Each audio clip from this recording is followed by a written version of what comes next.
Welcome to the Limitless Ladies Network podcast, where we are limitless in sharing lessons to advocate and drive insightful, empathetic self care. The Limitless Ladies Network is dedicated to nourishing minds, educating on self care, and facilitating transformative experiences. Our mission is to guide women to age with grace, cultivate good health, and build meaningful connections to bring happiness into their lives.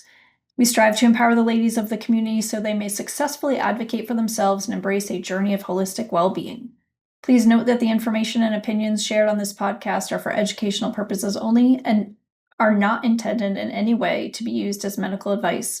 Please seek a medical professional for any health related matters, and always refer to our full disclosure in our show notes. Hello, and welcome to today's episode. I am pleased to have with me my guest, Kelsey Geddes of Serene Mind Therapy, which I love the name of. Very apropos. Kelsey is a licensed marriage and family therapist and the owner of Serene Mind. Serene Mind is a practice located in Manchester, Connecticut, offering in-person and virtual sessions and services to individuals and couples. Kelsey provides a warm and inviting therapeutic environment using client-centered therapies techniques to help people navigate life transitions, improve communication, and set healthy boundaries. I love that. We all need healthy boundaries. Yes, yes. So Kelsey, welcome. Thank you so much. I'm very excited to be here. So excited to have you talking about transitions. So I imagine that you must work with a lot of clients every day that are navigating life transitions. I know for myself, I have encountered several women that are going through divorce, career changes. I've gone through it. Empty nesters. I'm kind of reaching that phase myself almost, and a lot of the women that I'm connecting with seem to be getting in that same phase of life. Right. So, what are the most common emotional patterns that you're seeing with ladies that are actually struggling with these sudden shifts in our worlds? Yeah, some of these patterns that I've seen in therapy would be those feelings of confusion, just uncertainty around what the future holds, what this next adventure holds. Um, Obviously, that anxiety, maybe there's some depression as well, that low mood, not having that motivation. Um, and I've also seen that, like, maybe relief or excitement as well to uncover what this new experience and this new adventure holds. So it's a wide range and a mix of emotions there.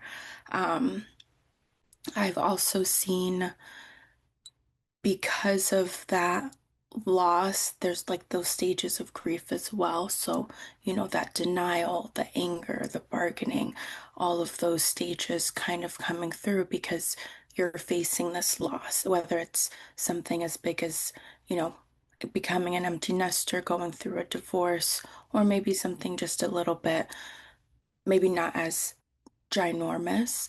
Maybe it's something that's good. You're looking forward to a new job, but it's still that feeling of loss and going to that new experience and that new chapter. Um, and I also see a lot of the sleep disturbances or other symptoms that come up, waking up in the middle of the night thinking about, oh my gosh, what does this next chapter hold? I don't have any plan. I don't know what I'm gonna do. Um, there's that mood shifting very rapidly. So one second you're happy, and then the next second I'm anxious or depressed and really down. Um, so all of these are very, very common emotional patterns and symptoms that come with those life transitions that happen. That makes total sense for me. I struggle with sleep. So if I have anxiety in any way, and when I went through some of those life changes, right, changes of jobs, right, it is such anxiety that it will definitely impact sleep. And of course, as you said, mood is shifting left and right because sometimes you can be excited one minute and the next, I can totally relate, where you're just like, oh my gosh, what is the next chapter and where do I go from here? Right.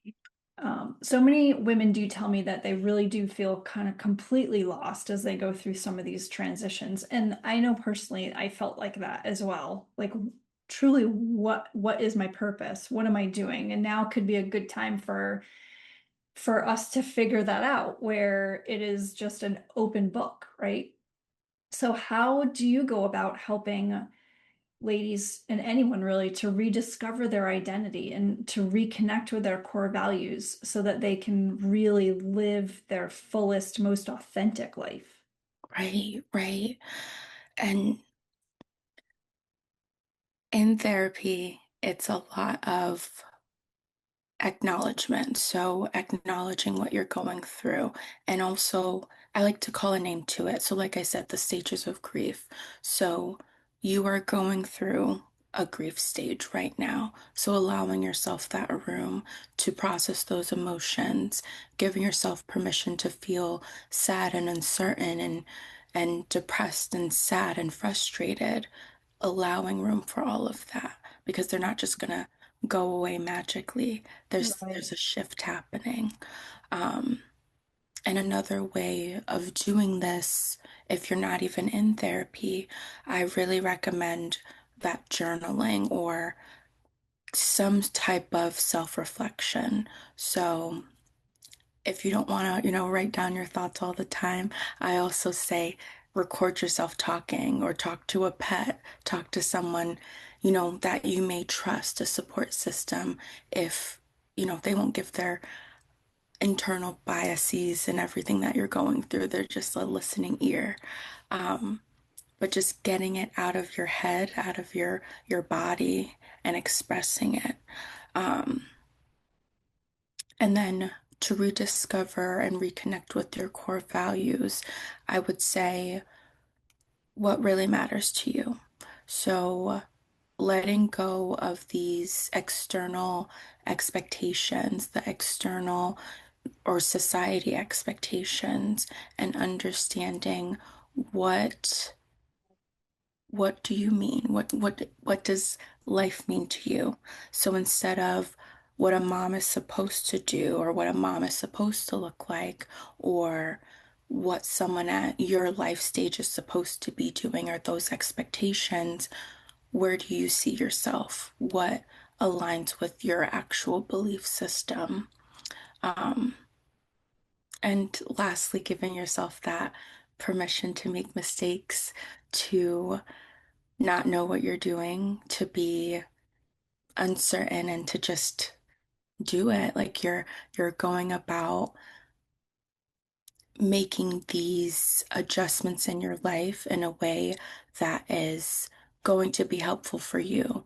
And with that comes mistakes. So being patient with yourself as you go through that as Giving well. yourself grace, Yes. right? I mean, I can totally relate to that as well because it can be challenging as you're trying to figure out and navigate, like you said, what are the things besides the titles that we have of your Mhm. mom, or I was this, I did training, or I was a teacher, or whatever your job title was. It's hard for us to disassociate, I think, Mhm. with what we've done for so many years and to truly identify what are some of the things that you love to do, but also knowing that you're probably going to need to have some type of an income coming in as well. Right? Right.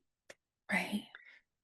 So, what are some other tips that you might share around really kind of digging into some of those things that would bring you joy, I guess, like kind of digging a little further into the core values? You have to get out there. You have to understand where your, let's say, your comfort circle is, and then just taking even an inch outside of that. So let's say all you've done is, work in office 9 to 5 corporate job your whole life. Okay. Yeah. What about doing something creative? What about a cooking class? What about some physical activity? Like making sure you're exploring things in the community. Um, I also like to point out Maybe what are some things that you like to do as a child when you didn't have these societal expectations? There wasn't, hopefully, you could have been that um, true, authentic, innocent self. So, Mm. what did you like to do? Were you a people person or did you like to be by yourself? Um, were you, again, a creative, artistic person, or were you more into like numbers or things like that? Okay, so find what works for you so that way you can align those with your values, with what interests you.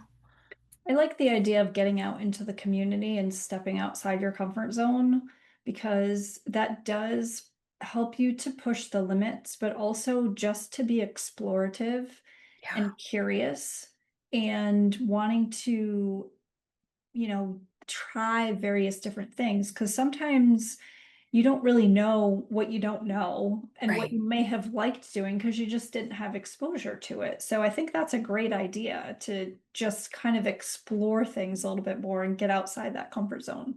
right, right. Life's transitions really do come with like a tsunami of emotions. Like you said, you go from grief to anger to fear. And sometimes you are relieved that something happened. Once you can have that retrospective view of this happened and you can learn the lesson of, I got let go from a job and it was not something that I planned on happening. There's lots of layoffs happening. There's, just different things. Life happens, right? You get into an accident or something and you try to find that the lesson to be learned there or how you're going to change your life, right?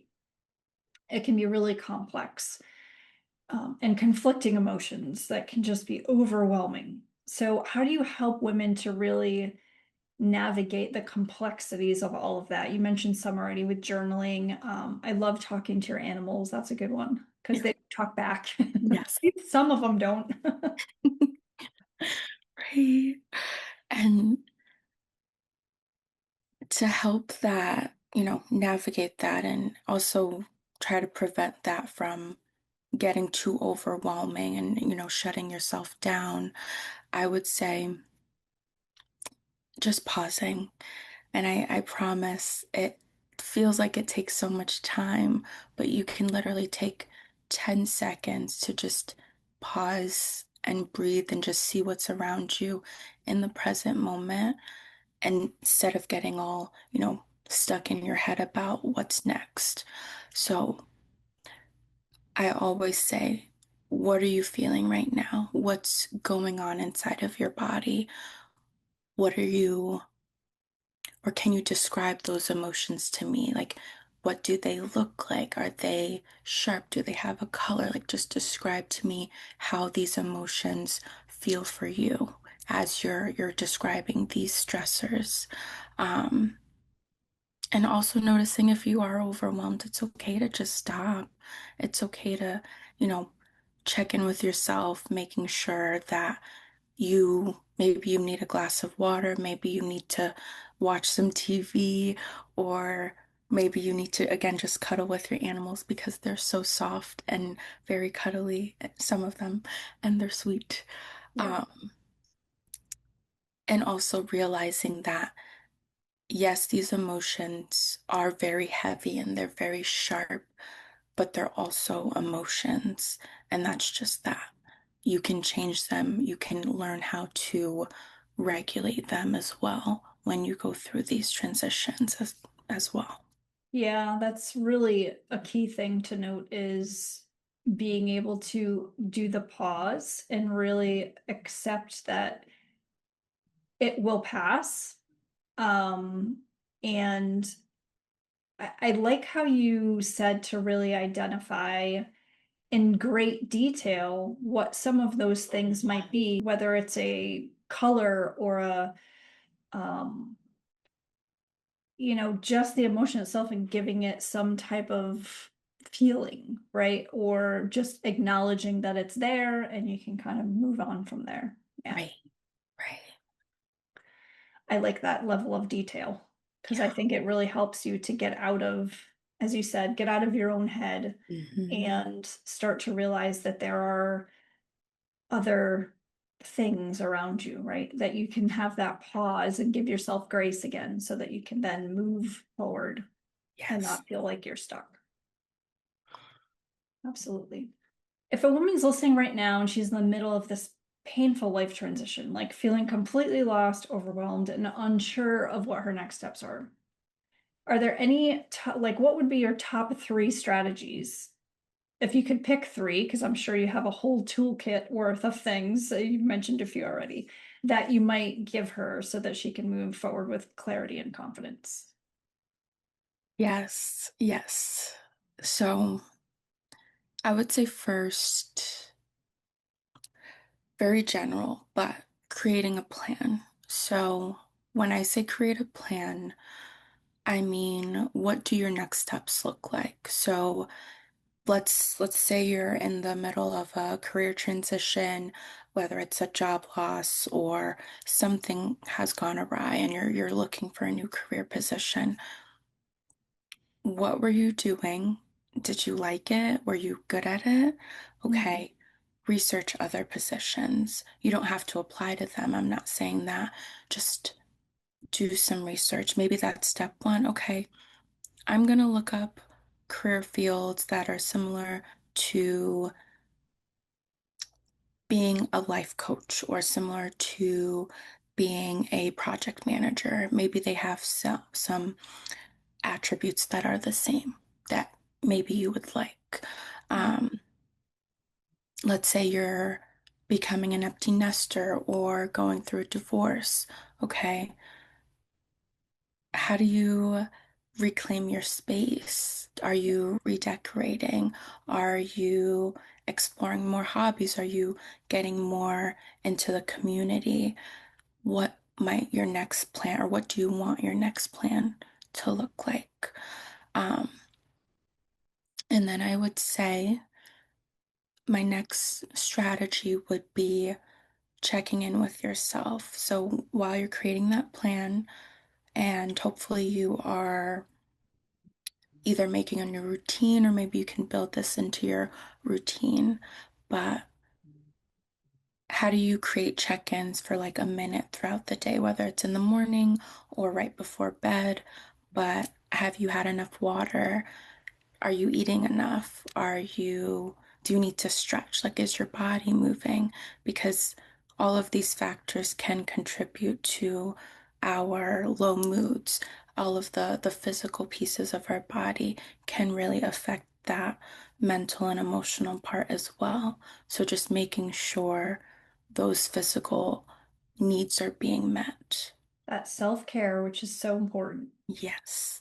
And we forget about that. And once we're going, you don't realize, oh my gosh, I went all day without drinking water.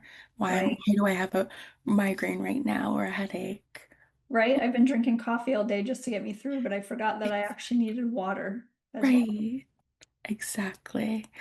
Um, and then my third step is radical acceptance. And I love, love, love this because it's from dialectical behavior therapy, so DBT, and it's a skill where you're accepting reality for what it is, even the painful facts of the situation, and you're not condoning it. You're not, you know, taking it on. You're more of just accepting and acknowledging that this is the situation for what it is. This is the here and now. Mm. So, when I took a training on dialectical behavior therapy, there was an equation that the trainer used, and it was pain plus non acceptance equals suffering. And that has always stuck with me. So, yes, you may be going through a painful situation, acknowledging that, of course, it is painful. But if you're not going to accept it for what it is, if you're just going to keep fighting it, almost doing that, like, well, why is this happening to me? I'm such a good person. What did I ever do to deserve this? that continues to add to that suffering rather than, okay, this is happening. All right. Kind of like that. It is what it is. This is what happened. All right. Again, you're not condoning it. You're not saying this, it's because I did X, Y, and Z. It's just, all right, this is happening or this has happened. 100%. That I feel is from my own experience and from talking with others as well. I think the acceptance part is the hardest hurdle to get over in anything that's happened to you is trying to kind of remove the emotion from it and just saying, yes, this happened. And like you said, it doesn't mean that you did something wrong. You don't necessarily have to forgive if somebody else did something No. to you, right? You just have to accept that that happened and then realize that there is a lesson that needs to, you have to learn something from that, right? I feel like everything happens for a reason, good and bad. And when we can just accept that these things have happened, then it gives us the grace and the forgiveness of ourselves, which is the Right. most important part, not anyone else, but for ourselves to be able to then step forward into our true self. Absolutely. Yeah. And it's so hard, but it is very necessary, making sure you take that acceptance. And it takes practice too, radical acceptance. It takes practice. And, some things you may be able to radically accept a bit more or a bit easily than other things, and that's okay too. Yeah, some things do take a little longer if they're deep-seated things. And Mhm. some things I feel are like inherent patterns that we've picked up from our family or those that we're hanging around with, right? It's sometimes it's just the exposure and we need to be able to accept and kind of step back Yeah, and yeah. see that. Um, and basically talking about being exposed to others, right? Life's transitions really don't just affect us internally, right? We have family, we have friends.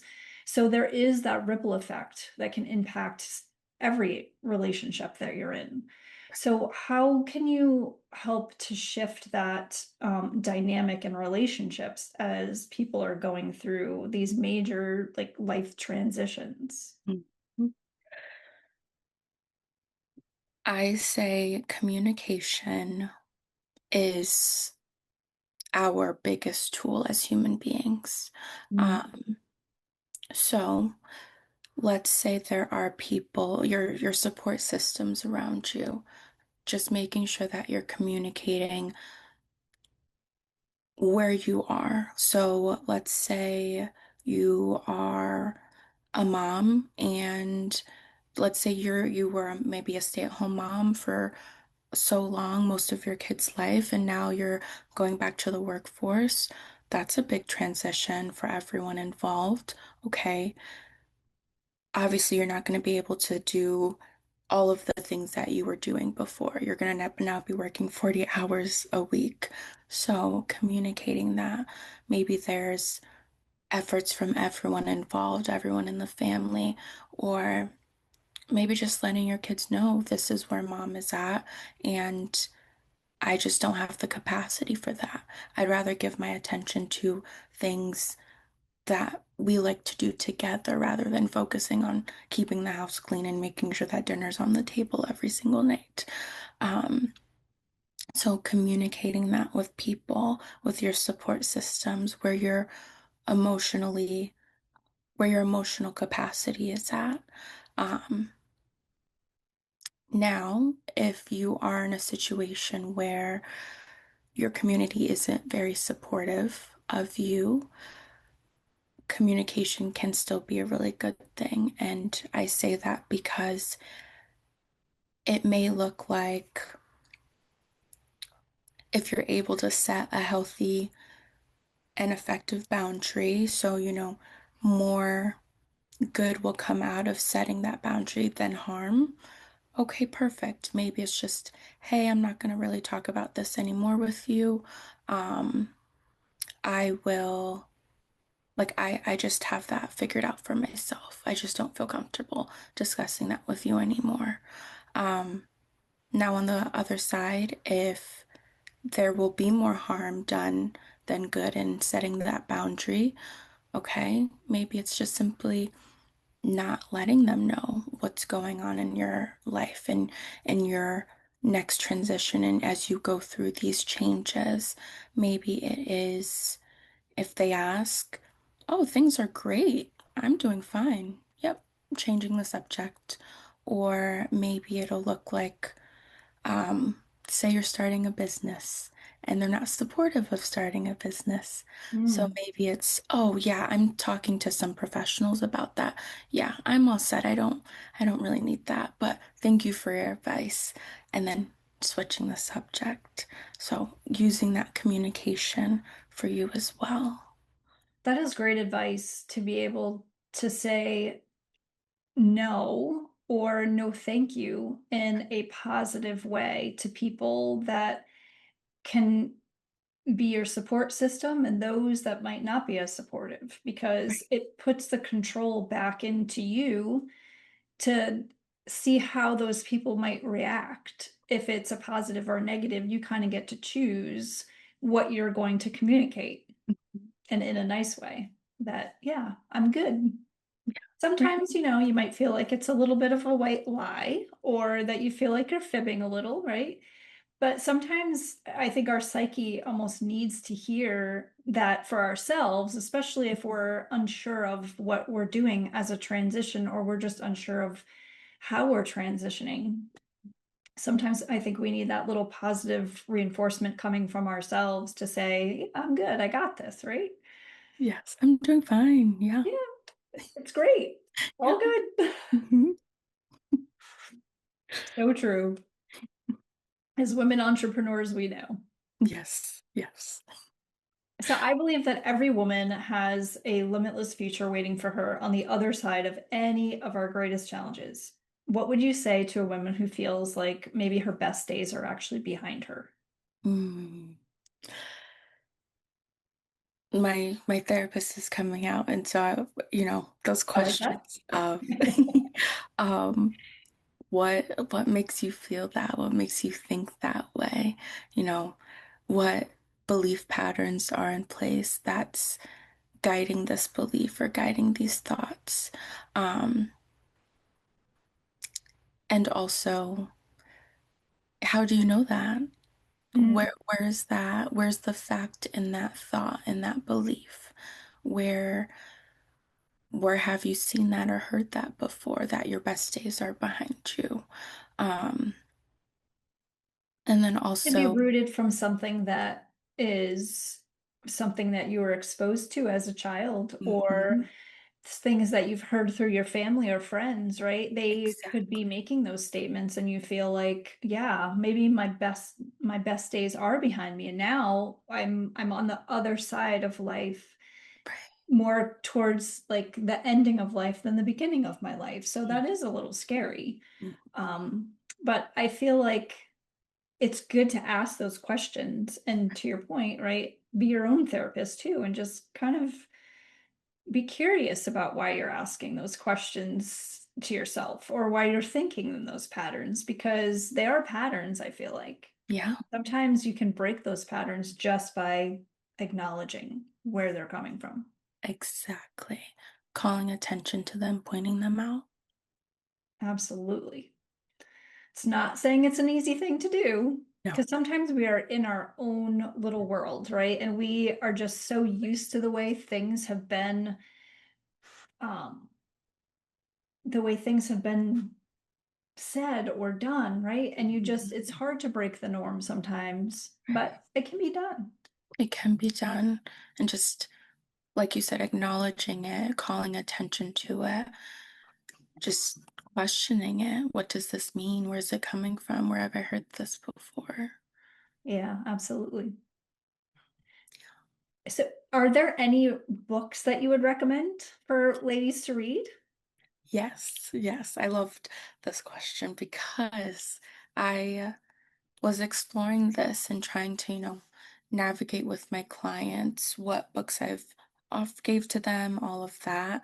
And one that stood out was I don't know if you've heard of it, but it's called Why Has Nobody Told Me This Before by I have Dr. not. Julie Smith. It's so good. And it is available, on Audible, physical copy, all that.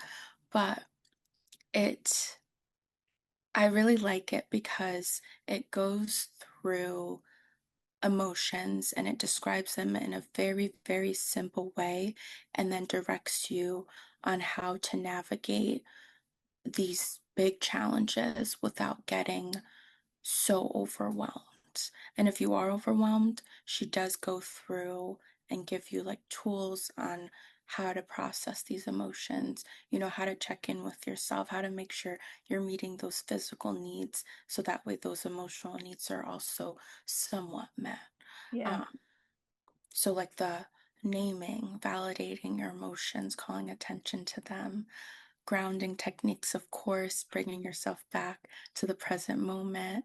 Um, those thought reframing. So, the why does this always happen to me? That overgeneralizing thought. Instead, we're going to reframe it to, okay, this happened to me. All right. What do I do next? What's my next chapter?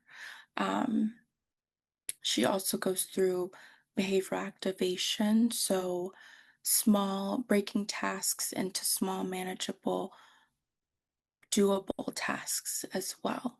I like And that. then obviously that self-compassion and practicing that day to day and just being kind and gracious with yourself. Yeah. I like that. And what's the name of it again? Why has nobody told me this before? I will definitely have to check that book out. It's a good one. And it's It only a sounds couple hours on Audible. okay. So it's not too bad. That's definitely doable. Yes, yes. I like it when you can, take a long ride somewhere and you actually get to listen to a whole book. Exactly. Yep. That's awesome. Well, this has been great, Kelsey. Thank you so much for sharing all of this insightful information with the ladies of our network so that they can hopefully navigate their life's transitions, the good, the bad, the ugly, the exciting ones, and feel like they can also be limitless. Yes. Thank you so much for having me. And where can people find you if they're interested in digging a little bit deeper and having some help as they navigate these transitions? Of course, yes. So my website is serenemindtherapy.org. I'm also available on Psychology Today by just Googling Serene Mind. You can find me on there. Um, and my phone number should be available in the description below. Fantastic. Thanks again, Kelsey. This was great. And for all of our listeners, of course, subscribe if you like this, leave a comment, subscribe to our channel so that you can know when our next episode's coming up. And we never know what we're going to be talking about that's going to help us to be limitless. And check out the Limitless Ladies Network website. There are a few events that are coming up, quite a few actually into the summer that are women's empowerment workshops. I have one this Saturday.